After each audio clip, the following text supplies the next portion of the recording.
అధ్యక్ష మా బట్టన్న కూడా ఇంత ఆవేశపడతాడు అనుకోలేదు అధ్యక్ష. ఎందుకంటే వారికి వాస్తవాలు తెలిసి కూడా ఇంత ఆవేశపడి అధ్యక్ష గావు కేకలతో పెడబొబ్బలతో నోటికి గొంతు పెంచి అరిస్తే గొంతు పెంచి దాడి చేస్తే మందబలంతో శాసిస్తాననుకుంటే వాస్తవాలు కాకుండా పోవు సార్. పాలమూరులో గంజి కేంద్రాలు వాస్తవం, తెలంగాణలో నెత్తురు బారిన నేలలు వాస్తవం, నెర్రలు బారిన నేలలు వాస్తవం, కరెంటీ అని మాట వాస్తవం, 14 లక్షల వలసలు వాస్తవం. అధ్యక్ష ఇవన్నీ కాంగ్రెస్ పాలనకు తార్కాణాలు అధ్యక్ష, నేను చెప్పడం లేదు అధ్యక్ష. ఎవరో కాదు అధ్యక్ష, గౌరవ ముఖ్యమంత్రి రేవంత్ రెడ్డి గారు మాట్లాడిన రికార్డు అసెంబ్లీలో అధ్యక్ష కాంగ్రెస్ పరిపాలన గురించి గౌరవ ముఖ్యమంత్రి రేవంత్ రెడ్డి గారు మాట్లాడిన మాటలు వారి మాటలు చెప్తా అధ్యక్ష. వారు చెప్పినారు రేవంత్ రెడ్డి గారు, ఇది 2014 25 జూన్ అధ్యక్ష. వారి మాటలు నేను కోట్ చేస్తా ఉన్నా, అసెంబ్లీ రికార్డు అధ్యక్ష. నేను చదువుకోవడానికి హైదరాబాద్లో ఉంటే నా తండ్రి గారు చనిపోతే మా గ్రామానికి పోయినాను. పద్ధతి ప్రకారం దాన సంస్కారాలు అయిన తర్వాత స్నానం చేసి ఇంటికి పోవాలి. ఎండాకాలం వస్తే ఏ బావిలో కూడా రోజుల తరబడి ఈత కొట్టినామో ఆ బావి ఎండిపోయింది.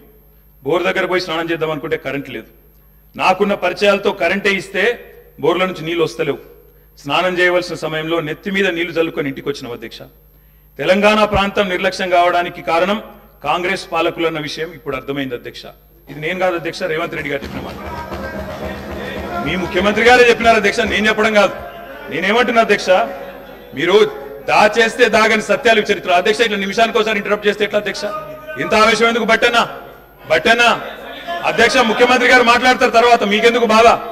బట్టి గారు ఇంత బాధపడితే కష్టం. ఇందిరమ్మ పాలన గురించి రేవంత్ రెడ్డి గారు చెప్పిన మాట ఇది. ఇంకా చాలున్నాయి రేవంత్ రెడ్డి గారు చెప్పిన మాటలు, చెప్పమని చెప్తా అధ్యక్ష. This is not right sir అధ్యక్ష, you have to come to my rescue. This is not right అధ్యక్ష. ఇదేం అధ్యక్ష సీఎం గారు సమాధానం చెప్తారు అధ్యక్ష.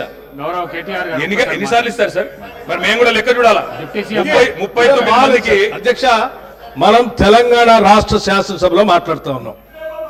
ఆనాటి ఉమ్మడి ఆంధ్రప్రదేశ్ శాసనసభ వ్యవహారాలు కాదు, ఆనాటి ఉమ్మడి ఆంధ్రప్రదేశ్ శాసనసభ కాదు. ఇది ప్రత్యేక తెలంగాణ రాష్ట్ర శాసనసభ. ఈ శాసనసభ ఈ రాష్ట్రానికి సంబంధించి 2014 జూన్ 2 నుంచి మొదలైంది. ఈ 2014 నుంచి ఈ రాష్ట్రంలో తీసుకున్న చర్యలు, జరిగిన ఖర్చులు, చేసిన అభివృద్ధి, రాష్ట్ర ప్రజల ఆకాంక్షలు, వాటి గురించి మనం మాట్లాడుకోవాలి. గతం అంతా బాగాలేదనే కదా అందరూ కలిసి కొట్లాడి ఏకగ్రీవంగా తీర్మానం చేసి తెలంగాణ రాష్ట్రం ఇంకా అది చూపించి నేను వాళ్ళతో పోటీ పడతా అంటే నువ్వు కూడా వాళ్ళతో పోటీ పడితే నువ్వు కూడా అట్టే పో. మరి ఏడెందుకు తెలంగాణ రాష్ట్రం గురించి మాట్లాడుతుంది అధ్యక్ష? ఇందిరమ్మ పాలన అంటే అధ్యక్ష 84 వరకు ఇందిరమ్మ పాలన ఉండే సార్. మరి ఇందిరమ్మ రాజ్యం తెచ్చినాం ఇందిరమ్మ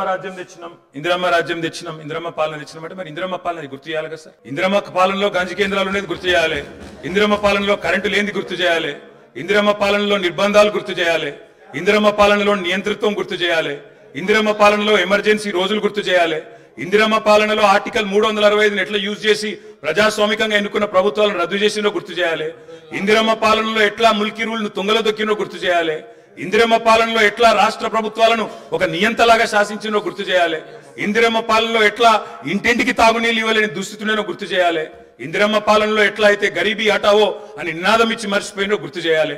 రాజశేఖర రెడ్డి గారిని గుర్తు చేసుకున్నప్పుడు, కిరణ్ కుమార్ రెడ్డి గారిని గుర్తు చేసుకున్నప్పుడు వారు తప్పకుండా మేము కూడా అన్ని చెప్పాలి కదా సార్.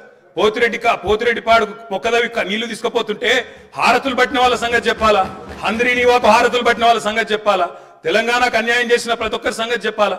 కేవలం సెలెక్టివ్ గా తలుచుకుంటాం, ఇందిరమ్మ పేరు అవసరం వచ్చినప్పుడు తలుచుకుంటాం, లేకపోతే తలుచుకోమంటే ఎట్లుంటుంది అధ్యక్ష? కాబట్టి తప్పకుండా చెప్పాలా. చరిత్ర అనేది దాస్తే దాగేది కాదు అధ్యక్ష. ప్రగతి భవన్ కు పోయి అక్కడ కేసీఆర్ గారి పేరు మీద మట్టి పోయంగానే చరిత్ర మరుగున పడిపోదు అధ్యక్ష. తప్పకుండా వాస్తవాలుగానే ఉంటాయి. వాస్తవం ఏంది అంటే 50 ఏళ్ల గోస తర్వాత కలిసొచ్చే కాలానికి నడిసొచ్చే కొడుకు కేసీఆర్. తెలంగాణ తల్లిని దాస్య శృంఖలాలు తెంచిన కొడుకు కేసీఆర్ గారు అధ్యక్ష. వాళ్ళ వారు మాట్లాడినారు గవర్నర్ గారు, మార్పు మొదలైంది, నిర్బంధం పోయింది అన్నారు. అవును అధ్యక్ష, మార్పు మొదలైంది, నిర్బంధం పోయింది. ఎప్పుడు పోయింది అధ్యక్ష నిర్బంధం? జూన్ 2, 2014 నాడు దాస్య శృంఖలాల నుంచి శ్రీశ్రీ గారు చెప్పినారు అధ్యక్ష, బానిసకొక బానిస అని. దరిద్రం ఏంటంటే అధ్యక్ష, దరిద్రం ఏంటంటే గతంలో మనల్ని పీడించిన వాళ్ళు పోయినారు, కానీ వాళ్ళ పేర్లు తలుచుకునే వాళ్ళు ఇంకా అక్కడే ఉన్నారు అధ్యక్ష. అది బానిసకు ఒక బానిస అంటే కదా అధ్యక్ష. అధ్యక్ష ఇంకొక మాట చెప్పాలి అధ్యక్ష. అధ్యక్ష ఈరోజు గత 10 ఏళ్ళు అని మాట్లాడుతున్నారు. చెప్తాం అధ్యక్ష, విద్యుత్ సంస్థల గురించి చెప్తాను, ఇంకా చాలా విషయాలు చెప్తాను. మధ్యలో వారే ఇప్పుడు ఒక 15 నిమిషాలు డిస్టర్బ్ చేశారు, మీరు లెక్క రాసుకోవాలి. మీరు కూడా మేము 39 మంది ఉన్నాం, వాళ్ళు 64 మంది ఉన్నారు, మిడిసిపడుతున్నారు అధ్యక్ష. ఎంత అధ్యక్ష తేడా? 1.85% ఓటు మాత్రమే. 1.85% అధ్యక్ష. ఈ రకమైన మిడిసిపాటు మంచిది కాదు. గౌరవ కేటీఆర్ గారు, సబ్జెక్ట్ డీవియేషన్ కాకుండా నేనేం అవ్వలేదు సార్, ఆయన చెప్పిన దానికే చెప్తున్నా. మిమ్మల్ని అక్కడ కూర్చోబెట్టారు అంటే చెప్తున్నా అధ్యక్ష. ఎక్కువ తేడా ఏం లేదు సార్, మిడిసిపాటు వద్దని చెప్తున్నా సార్.